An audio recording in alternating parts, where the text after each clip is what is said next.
ወደ ዝርዝር ዳሰሳችን እንኳን በደህና መጣችሁ። ዛሬ የምንመለከተው አንድ በጣም የተለየና ዝርዝር የፍጻሜ ዘመን ትርጓሜ ነው። በፊታችን ያለው ምንጭ መጽሐፍ ቅዱሳዊ ትንቢቶችን በአንድ ግዙፍ የጊዜ ሰሌዳ ላይ ለማስቀመጥ የሚሞክር ስዕላዊ መግለጫ ነው። የዛሬው ዓላማችንም ይሄንን ውስብስብ ሰንጠረዥ መፈታታት፣ አወቃቀሩን መረዳት እና ከጀርባው ያለውን የአስተሳሰብ መስመር መመርመር ነው። በትክክል ልክ እንደ አንድ ትንቢታዊ ካርታ ነው ማለት ይቻላል። የሰው ልጅን ታሪክ ከፍጥረት ጀምሮ እስከ መጨረሻው መዳረሻ ድረስ በቅደም ተከተል ለማሳየት ይሞክራል። እና ከመጀመሪያውም የሚገርመው ነገር ያው የብሉይ ኪዳንን በዓላት ወስዶ እንደ ወደፊቱ ትንቢት ፍጻሜ መርሃ ግብር መጠቀሙ ነው።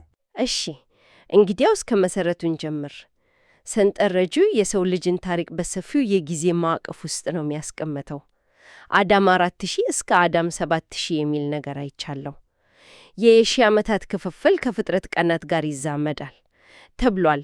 እንዴት ነው የተዋቀረው? በጣም ጥሩ መነሻ ነው። የሰንጠረዡ መሠረታዊ ሐሳብ ያው በመጽሐፍ ቅዱስ ውስጥ አንድ ቀን እንደ 1000 ዓመት፣ 1000 ዓመትም እንደ አንድ ቀን ነው ከሚለው ጽንሰ ሐሳብ ላይ የተመሠረተ ነው። ገብቶኛል። ስለዚህ የስድስቱን የፍጥረት ቀናት ወስዶ ከ6000 ዓመታት የሰው ልጅ ታሪክ ጋር ያዛመዳቸዋል። ለምሳሌ ከአዳም 4000 እስከ አዳም 6000 ያለውን ጊዜ ማለትም 2000 ዓመታትን አምስተኛውና ስድስተኛው ቀን ብሎ ነው የሚቆጥራቸው። ይህ ማለት የሰው ልጅ ታሪክ 6000 ዓመት ሲሞላው ልክ በሰባተኛው ቀን እረፍት እንደተደረገው ሁሉ አንድ ትልቅ ለውጥ ይመጣል ያለ ነው። አዎ በትክክል የሰንጠረዡ አመክንዮ ይሄው ነው። የመጨረሻዎቹ 7 ዓመታት የተባለው የመከራ ጊዜ ሲያበቃ ስድስተኛው 1000 ዓመት ይጠናቀቃል ይላል። እና ከዚያ በኋላ የሚመጣው ሰባተኛው 1000 ዓመት ነው።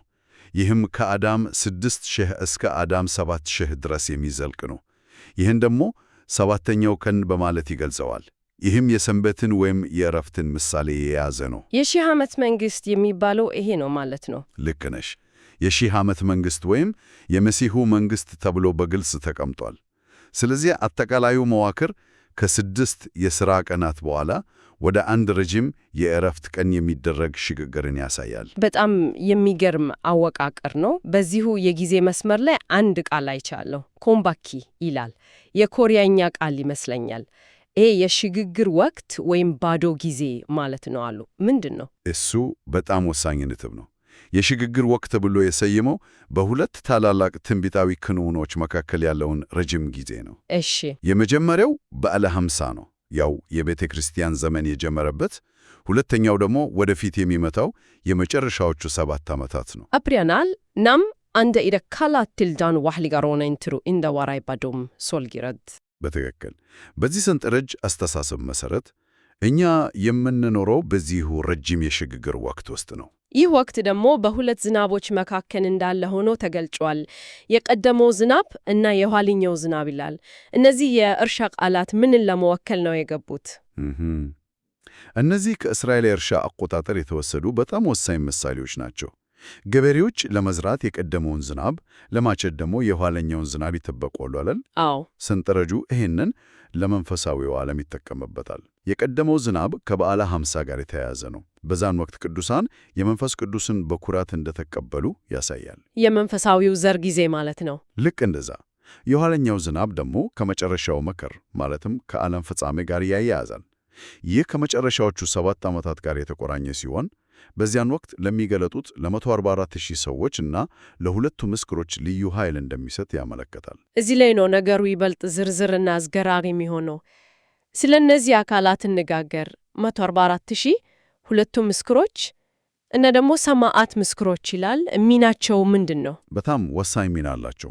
የሰንጠረዡ አዘጋጅ እንደሚለው 144,000 እና ሁለቱ ምስክሮች በኋለኛው ዝናብ ወቅት የሚገለጡ ቁልፍ አካላት ናቸው። ልዩ ተልእኮ ይዘው ይመጣሉ ማለት ነው። አዎ። ሰማዕታት ምስክሮች ደግሞ ሌላኛው ወሳኝ ቡድን ናቸው። በሰማዕትነታቸው የትእዛዛቱን እውነተኝነት እንደሚያረጋግጡ ነው ሰንጠረዡ የሚገልጸው። እናም ሰማዕትነታቸው እንዲሁ ሞት ብቻ ሳይሆን ከአንደኛው ትንሣኤ ጋር በቀጥታ የተገናኘ የማረጋገጫ ተግባር ነው ይላል። አንድ ደቂቃ ቆይ እስኪ። ሰማዕታቱ ቁጥራቸው መሙላት አለበት ሲባል ይህ ማለት አንድ የተወሰነ ቁጥር አስቀድሞ ተወስኗል ማለት ነው። ይህ የዕጣ ፈንታን ጉዳይ በተመለከተ ትልቅ ጥያቄ ያስነሳል። በጣም ጥሩ ጥያቄ ነው። አዎ፣ ሰንጠረዡ በቀጥታ ራእይ 6ኛ 10ን ዋቢ ያደርጋል። በዚያ ክፍል ላይ በሰማዕትነት የሞቱ ነፍሳት እስከ መቼ አትፈርድም ብለው ሲጮኹ እና እንደነርሱ ሊገደሉ አላቸው ወንድሞቻቸው ቁጥር እስኪሞላ ድረስ ጥቂት ጊዜ እንዲያርፉ ሲነገራቸው እናያለን። ገብቶኛል። ስለዚህ ይህ የጊዜ ሰሌዳ ያንን ቃል በቃል በመውሰድ ቀጣዩ የፍርድ ምዕራፍ ከመጀመሩ በፊት የሰማዕታቱ ቁጥር መሞላት እንዳለበት እንደ ቅድመ ሁኔታ ያስቀምጠዋል። እሺ፣ ስለ እነዚህ ቁልፍ ተዋናዮች ከተረዳን አሁን ደግሞ ወደ መድረኩ እንግባ። ያውም የመጨረሻዎቹ 7 ዓመታት ወደሚባለው ሰንጠረዡ እንደሚነገረን እዚህ ላይ ታሪክ በከፍተኛ ድራማ ይሞላል። ይህንን ጊዜ የሚጀምረው ምንድን ነው? ጅማሬው በአውሬው አገዛዝ መመስረት እንደሆነ ነው የሚያስቀምጠው። ይህ የፖለቲካና የሃይማኖት ኃይል መነሳት የመጨረሻው አንድ ሱባኤ ወይም የ7 ዓመት ጊዜ መጀመሩን ያመለክታል። ከዚያስ? ከዚያ በኋላ በራእይ መጽሐፍ ላይ የተገለጹት ተከታታይ የፍርድ ክንውኖች ይከተላሉ። ሰንጠረዡ ከአንደኛው እስከ 7ኛው መለከት ያሉትን ክንውኖች በቅደም ተከተል ያስቀምጣል። አንድ አፍታ ቆይ እስኪ። በሁለት ታላላቅ መቅሰፍቶች መካከል የመሸሸጊያ ስፍራ አለ የሚለው ሐሳብ በጣም ያልተጠበቀ ነው። በትርምስ መካከል ያለች የሰላም ደሴት ይመስላል። በ5ኛውና በ6ኛው መለከት መካከል የተቀመጠው ይሄ ምንድን ነው? በጣም አስተዋይ ነጥብ ነው። ይህ በጣም ወሳኝ ክፍል ነው። ሰንጠረዡ በቀጥታ ራእይ 12:14ን ይጠቅሳል። በዚያ ክፍል ላይ አንዲት ሴት ያው የእግዚአብሔርን ሕዝብ እንደምትወክል ይታመናል፣ ከእባቡ ፊት ሸሽታ ለዘመናትና ለዘመን እኩሌታ ወይም ለ3 ዓመት ተኩል ወደ ምድረ በዳ ስትወሰድ እናያለን። ስለዚህ በመከራው መካከል ጥበቃ የሆነበት ጊዜና ቦታ ይኖራል እያለ ነው። አዎ። ከዚህ የመሸሸጊያ ጊዜ በኋላ ግን ሁኔታው ይበልጥ የከፋ ይሆናል። የከፋ ይሆናል ስል ከ6ኛው መለከት በኋላ ምን ይከሰታል? ከ6ኛው መለከት በኋላ የሰው ልጅ 1/3ኛው የሚሞት ሰንጠረዡ ይገልጻል። ዋው! አዎ፣ እጅግ በጣም ከፍተኛ የሆነ ጥፋት ነው። ከዚያም 7ኛው መለከት ይነፋል። ይህ ትልቅ ለውጥ ያመጣ ነጥብ ነው። 7ኛው መለከት ሲነፋ ሰንጠረዡ ራእይ 10:5-7ን በመጥቀስ የእግዚአብሔር ምስጢር ይፈጸማል ይላል። የእግዚአብሔር ምስጢር ይፈጸማል ማለት እስከዚያን ጊዜ ድረስ ተሰውሮ የነበሩ የእግዚአብሔር ዕቅዶች ሙሉ በሙሉ ይገለጣሉ ማለት ነው። ታዲያ 7ኛው መለከት ከተነፋ በኋላ ስለ ክርስቶስ ዳግም ምጽአት 2 ተለያዩ ክንውኖችን ይጠቅሳል። ይህንን እንዴት ነው የሚያበራራው? ልክ ነሽ። 7ኛው መለከት ለ2 ተለያዩ ነገር ግን ተያያዥነት ላላቸው ምጽአቶች መንገድ ይከፍታል ይላል።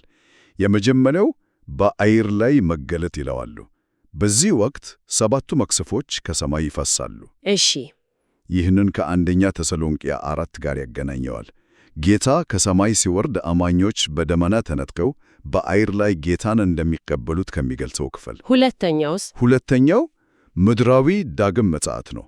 ይህ ጌታ ወደ ምድር ራሷ በአካል ሲወርድ የሚፈጸም ነው።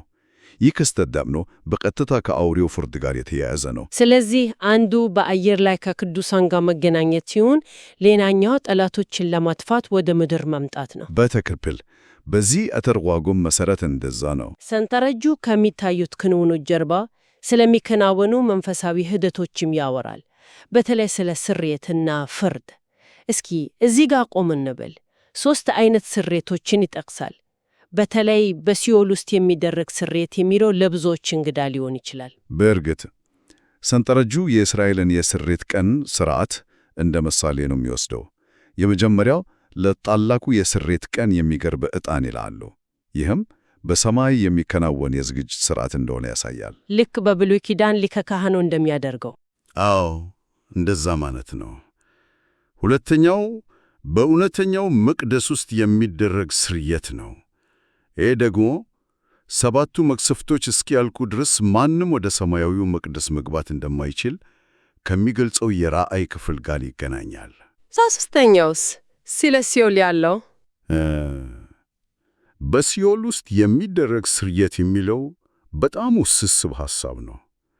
ሰንጠረዡ በዝርዝር ባያብራራውም ምናልባት በክርስቶስ ሞትና ትንሣኤ መካከል ለነበሩ ነፍሳት ስለ ተሰበከው ወንጌል ከሚናገሩ አንዳንድ ትርጓሜዎች ጋር የተያያዘ ሊሆን ይችላል። ግን ያው በጣም አወዛጋቢ ነጥብ ነው። በጣም አስገራሚ ነው። ስለዚህ ስርየቱ ከተጠናቀቀ በኋላ ፍርድ ይከተላል ማለት ነው። ስለ መጨረሻው ፍርድስ ምን ይላል? የአዛዜል ሰይጣን የሚለው አገላለጽ አይቻለው። አዎ ልክ ነሽ። ስርየቱ ካለቀ በኋላ የአውሬው ፍርድና የአዛዜል ሰይጣን በጥልቁ ውስጥ መታሰሩን በግልጽ ያስቀምጣል። አዛዜል። አዎ አዛዜል የሚለው ቃል በቀጥታ ከዘሌዋውያን መጽሐፍ ከስርየት ቀን ሥርዓት የተወሰደ ነው። በዚያ ሥርዓት አንዱ ፍየል አዛዜል የተባለው የሕዝቡን ኃጢአት ተሸክሞ ወደ ምድረ በዳ ይሰደዳል አደል? አዎ አስታውሳለሁ። ይህ ሰንጠረዥ ያንን ሥርዓት እንደ ምሳሌ በመውሰድ ሰይጣን ልክ እንደዚያ ፍየል የዓለምን ክፋት ተሸክሞ በጥልቁ ውስጥ ለ1000 ዓመት ይሰደዳል ወይም ይታሰራል ይላል። እና ይሄ ለ1000 ዓመት መንገድ ይጠርጋል። በትክክል ክፉ ኃይሎችን ከምድር ላይ በማስወገድ ለሚቀጥለው ዘመን መንገድ ይጠርጋል። እሺ፣ ስለዚህ የ1000 ዓመት መንግሥት የመጨረሻው መዳረሻ ነው አደለም? በሰንጠረዡ መሠረት ከ1000 ዓመት ሰላማዊ መንግሥት በኋላ ሰይጣን ለአጭር ጊዜ ተፈቶ የመጨረሻው ዓመት እና ፍርድ ይከተላል። ከዚህ ሁሉ በኋላ ነው አዲስ ሰማይና አዲስ ምድር የምትመጣው። ሰንጠረዡ ይህንን የመጨረሻው ሁኔታ ገነትና ኤደን በማለት ይገልጸዋል። ወደ መጀመሪያው ፍጹም ሁኔታ መመለስ ማለት ነው። በአጠቃላይ ከአንድ የተወሰነ ስነ መለኮታዊ እይታ የቀረበን በጣም ውስብስብ የሆነ የጊዜ ሰሌዳ ተመልክተናል። ከፍጥረት ቀናት አንስቶ እስከ አዲሱ ፍጥረት ድረስ ያለውን ጉዞ ለመዘርዘር ሞክረዋል። በእርግጠኝነት እና በውይይታችን መጀመሪያ ላይ እንዳልኩት እዚህ ላይ በጣም የሚገርመው ነገር ይህ የጊዜ ሰሌዳ አይሁድን በዓላት ማለትም የመለከት በዓልን፣ የስርየት ቀንንና የዳስ በዓልን ለእነዚህ የፍጻሜ ክንውኖች እንደ ምሳሌያዊ ማዕቀፍ መጠቀሙ ነው። እንዴት? ለምሳሌ የመጨረሻው ሱባኤ ከመለከት በዓል የማስጠንቀቂያ ጥሪ እና ከስርየት ቀን የፍርድ ጊዜ ጋር ተያይዘዋል። የ1000 ዓመት መንግሥት ደግሞ ከዳስ በዓል ጋር ተገናኝቷል። ይህም የእግዚአብሔር ከሕዝቡ ጋር የመኖር ምሳሌ ነው። ይህ ሰንጠረዥ ስለ ወደፊቱ ጊዜ በጣም የተደራጀና ቅደም ተከተላዊ እይታን ያቀርባል እና አንድ የማሰቢያ ነጥብ ያስነሳል። ትንቢትን በዚህ አይነት ዝርዝር እና መስመራዊ በሆነ መንገድ ማዋቀር ስለ እምነት ያለንን ግንዛቤ እንዴት ሊለውጠው ይችላል? እርግጠኝነትን በመስጠት መጽናናትን ይሰጣል ወይስ ውስጥ ከብ ሲሆኑ መንፈሳዊ እውነታዎችን ከልክ በላይ በማቅለል ስለ ትርጓሜና ስለ ዕጣ ፈንታ ተጨማሪ ጥያቄዎችን ያስነሳል?